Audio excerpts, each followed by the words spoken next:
June again, and that means prom season is upon us. Well, at least for all you guys and gals still at school. It's the great American high school stereotype. From movies to music, from books to TV, the prom is one of those fascinating little excerpts of youth. Everyone seems to have ideas in their head that the prom involves John Travolta-style dancing, and a full story arc of meet-cute, fiery romance, a tragic breakup at the end of the second act, and finally, a third act reconcile. It's all about dresses, and drinks, and raging hormones, and stretched limos, and strict teachers, and Hollywood, 9 times out of 10, usually exaggerates what one is actually like. Then again, what doesn't Hollywood exaggerate 9 times out of 10? High school proms in the 1990s occupied a peculiar and colorful corner of American adolescence, particularly along the West Coast, where sunshine, suburban growth, and an entertainment-obsessed culture gave the event a slightly cinematic glow. For millions of teenagers, the prom was not merely a school dance, but the symbolic finale of high school life. It combined the nervous anticipation of a first formal evening with the theatrical instincts of a generation raised on movies, music videos,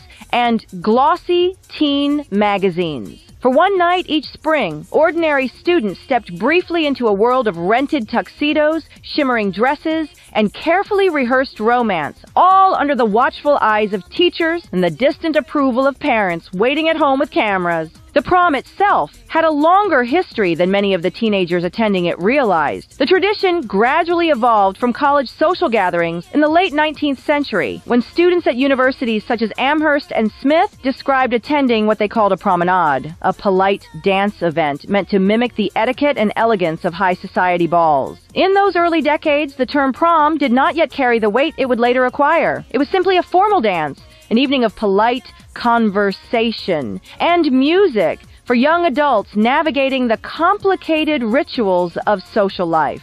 Over time, the idea traveled from universities to high schools. By the early 20th century, American secondary schools had begun hosting similar dances for seniors, often structured as modest tea parties where students wore their best Sunday clothes. These early proms were simple affairs held in school halls or small local venues. They served a clear symbolic purpose, marking the transition from adolescence into adulthood. Much like a debutante ball, the prom represented a moment when teenagers presented themselves publicly as young adults ready to enter the wider world. As the United States became wealthier after World War II, the prom transformed dramatically. By the 1950s, the event had grown more elaborate, sometimes moving out of school gyms and into hotel ballrooms or country clubs.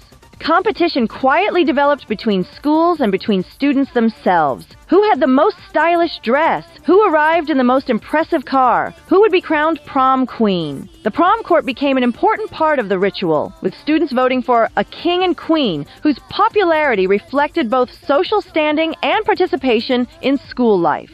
Photographs of the crowned pair wearing glittering crowns and ceremonial sashes soon became staples of yearbooks and local newspapers.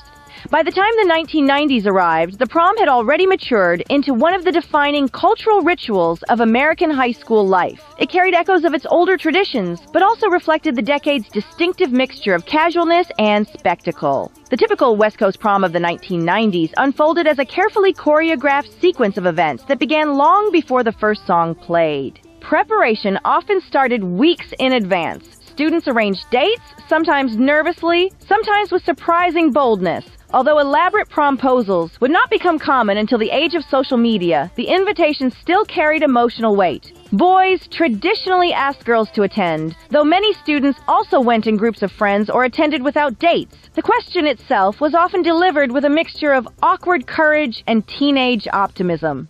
Clothing played an enormous role in the ritual. For boys, the process was relatively straightforward, if mildly inconvenient. Most rented tuxedos from formal wear shops that experienced a brief seasonal rush each spring. Black tuxedos with bow ties and cummerbunds were common, though some students experimented with colored vests or patterned ties that matched their dates' dresses. Shoes were shiny, occasionally uncomfortable, and almost always returned to the rental shop the next day.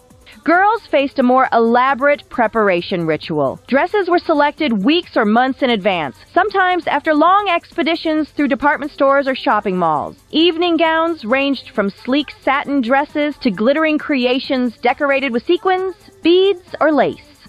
Jewelry, makeup, and perfume completed the transformation from ordinary student to prom attendee. Corsages and boutonniere remained a cherished tradition. A boy typically presented his date with a corsage, pinned to her wrist or dress, while she returned the gesture with a boutonniere attached to his lapel. The exchange carried a faint echo of old-fashioned courtship, even in an era increasingly defined by casual culture. The hours before the dance formed their own miniature social ritual. Groups of friends gathered at houses, gardens, or parks to take photographs, often under the supervision of enthusiastic parents armed with camcorders and disposable cameras. Hair salons filled with groups of girls preparing together, turning hairstyling into a shared afternoon event that blended gossip, laughter, and nervous anticipation. The resulting photographs, couples standing stiffly beside cars, groups of friends arranged carefully on staircases, became treasured souvenirs long after the music faded.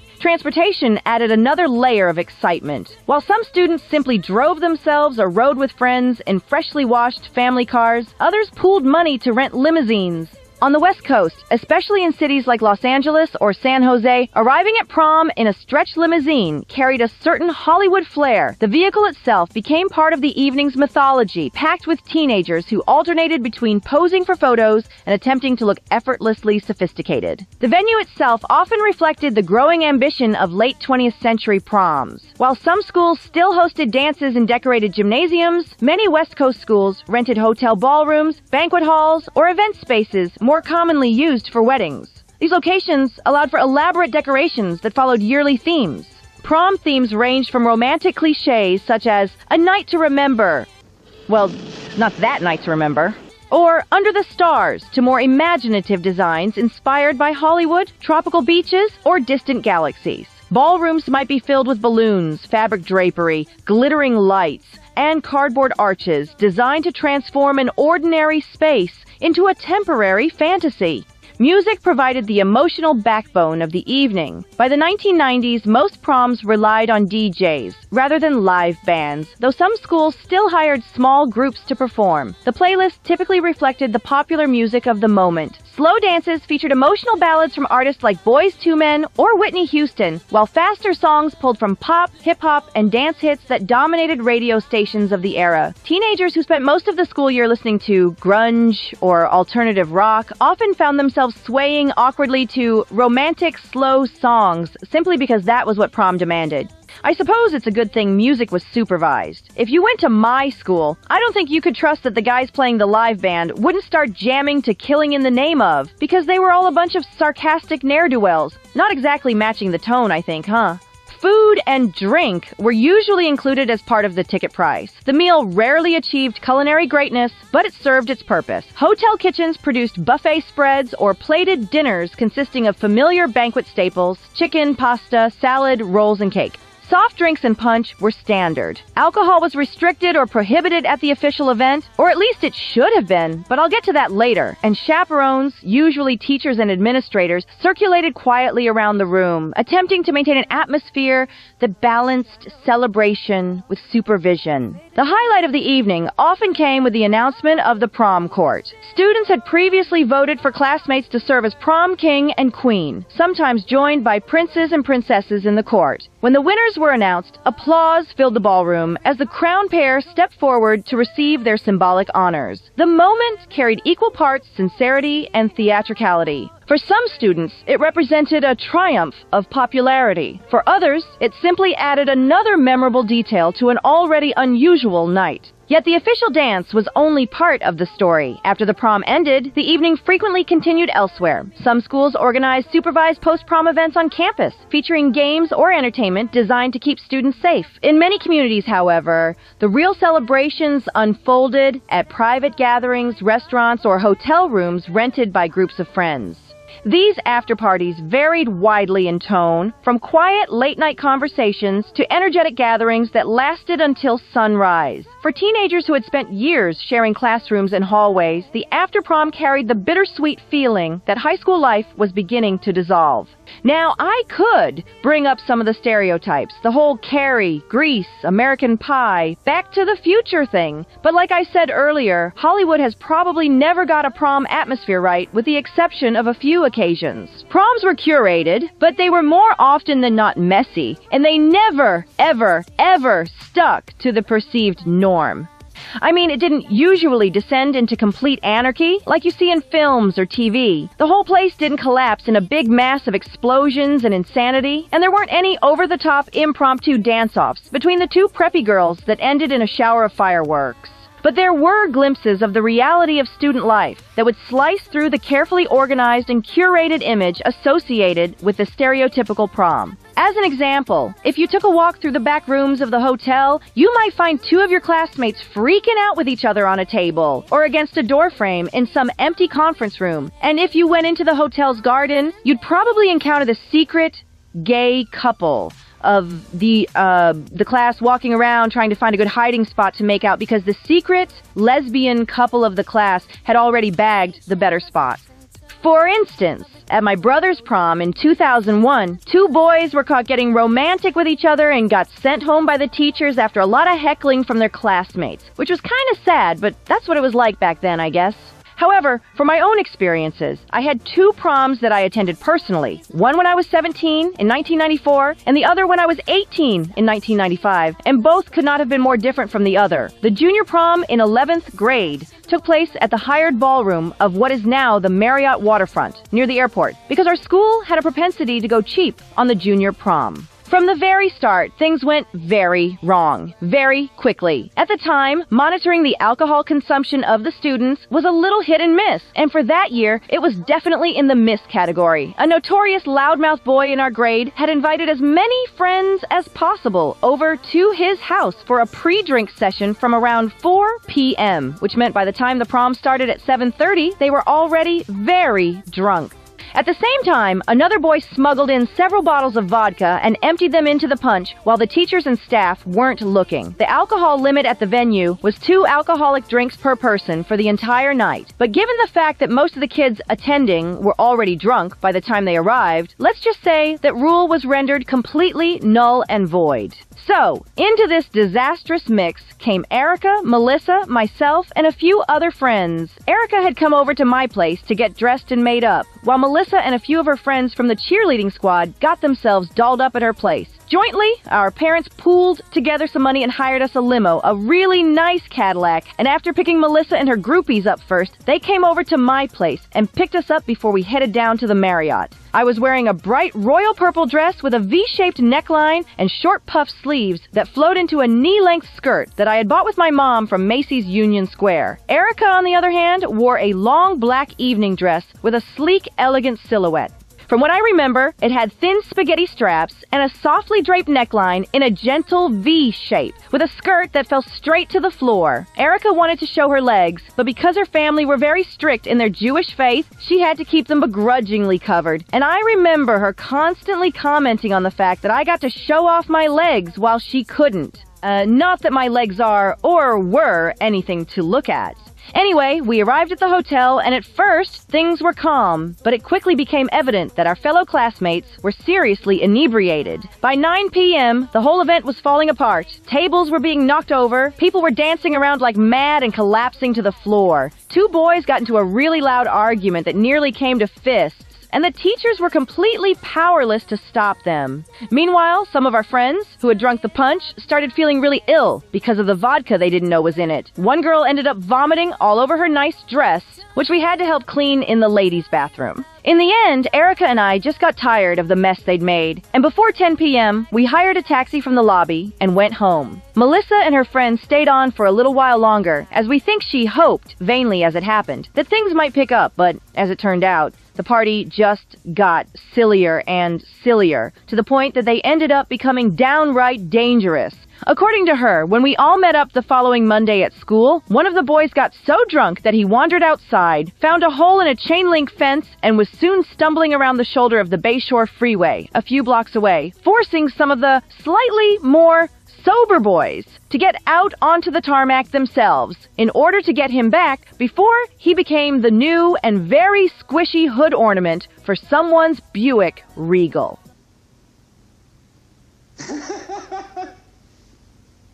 It was a total mess, and our teachers made that fact known to us the following Monday, when all of us, including the ones who didn't get drunk, had our asses chewed off for 20 straight minutes in the gym during recess. That really frustrated me because Erica, Melissa, myself, the members of the cheerleading team, and a few other girls and boys who had tried our best to help out those around us and didn't get drunk, were being lumped in with the real perpetrators. Who I felt most sorry for were the staff at the Marriott, who had actually decorated the hotel ballroom really nicely, but all of it went to waste, smashed up and broken like a herd of elephants had just stampeded through. However, the senior prom the following year went far, far better. Honestly, anything was an improvement, but this was genuinely great. This time, the venue was the Holiday Inn Fisherman's Wharf, the one that's now the Hotel Casa, and the school spared no expense. It was decorated beautifully, and the monitoring of our fellow students was more strongly enforced. More teachers were employed, and if anyone even so much as whiffed of alcohol when coming in, or was found with alcohol on them, they were sent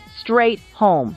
Thankfully, in this case, I don't remember hearing about anyone being removed from the prom, as the teachers had made it very clear what the new rules were for this year. And so the usual troublemakers either didn't bother showing up or found the strength to behave themselves. Anyway, for this year, since I didn't want to wear the same dress twice, I decided to rent, and we chose to go with Land's formal wear on Polk Street. For $90, I was able to get myself a floor-length formal dress in a color that was somewhere between wine, plum, and black, depending on the light, with a halter-style neckline that wrapped around my neck, leaving my shoulders and upper back bare. I could have gone for a knee-high skirt, but this time, and so as not to give the impression I was deliberately making Erica jealous, I went for one that went straight for the ground. Speaking of Erica, she and I both went to Lons, and that year she rented a long, light blue, formal dress with thin spaghetti straps and a straight, gently squared neckline and a floor-length skirt. Again, our parents, alongside Melissa and the cheerleaders, which sounds like an early 60s girl rock band when I say it out loud, put our money together and got ourselves another limo. Despite the fact that Erica and I lived only 1 mile from Fisherman's Wharf, however, we had to arrive in style, and Melissa organized it so that the limo would pick us up first, then drive up to Pacific Heights to grab her and her friends, and then we'd drive right past our own houses in order to get to the Holiday Inn. Go figure, huh? So, how did this night go? It was beautiful. A wonderfully warm late spring eve with drinks and dancing and talking. We were all feeling kind of sad about the fact that our school lives were now over and we'd soon be heading our separate ways. But we wanted to make this one final night a real blowout. We worked up a sweat on the dance floor, then stood outside to cool off with a glass of champagne and a slice of cake. It had just gone full moon, which really added to the effect, especially among some of the boys and girls who wanted to do last-minute crush confessions. They'd lead their ladies out to the poolside and share a tender moment under the stars, all while we'd sneak a peek from the windows.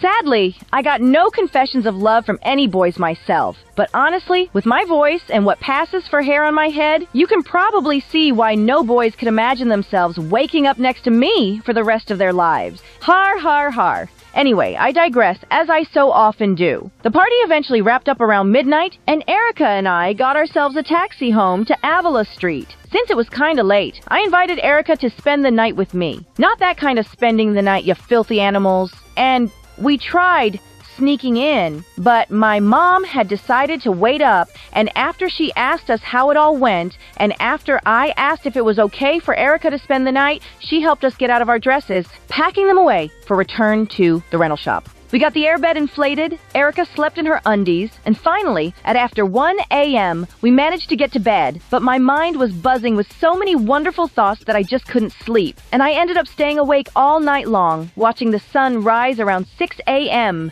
as a huge round of June gloom, what we locals call the thickest of fog banks, enveloped the Golden Gate in this really ghostly manner that bordered on the surreal. I honestly think that was the perfect conclusion to a truly magical 12 hours of my life. Compared with those 1990s rituals, modern proms have changed in noticeable ways. Technology now shapes nearly every aspect of the event. Invitations may be arranged through social media, and elaborate promposals, carefully staged and filmed for online audiences, have become common. Professional photographers document the evening with studio-quality equipment, and students often share images instantly across digital platforms. Fashion has also evolved. Dresses have grown more varied and sometimes more revealing, influenced by celebrity culture and global trends. Transportation now includes party buses and luxury vehicles that would have seemed extravagant to many 1990s students.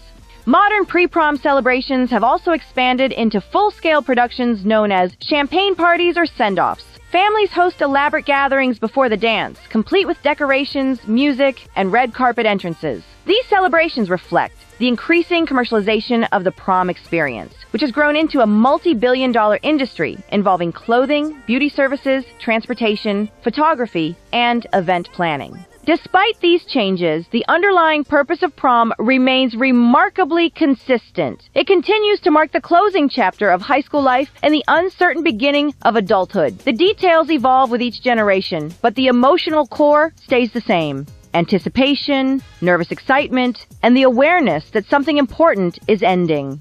Looking back at the proms of the 1990s, one can see a moment balanced between tradition and modernity. The events were formal but not yet hyper-produced, carefully planned but still slightly chaotic in the way only teenage celebrations can be. They existed in an era just before smartphones documented every second and before social media amplified every detail. For many students along the West Coast, prom night unfolded under neon hotel lights, to the sound of slow ballads and dance hits, surrounded by friends who had spent years growing up together. In memory, those evenings often appear slightly exaggerated, like scenes from a movie that someone half remembers. There were tuxedos that never quite fit, dresses chosen with heroic determination, awkward dances, and the quiet thrill of staying out later than usual. But beneath all the glitter and nervous laughter, the prom remained what it had always been, a symbolic walk across the threshold between youth and whatever came next. For the teenagers of the 1990s, that walk happened beneath disco lights,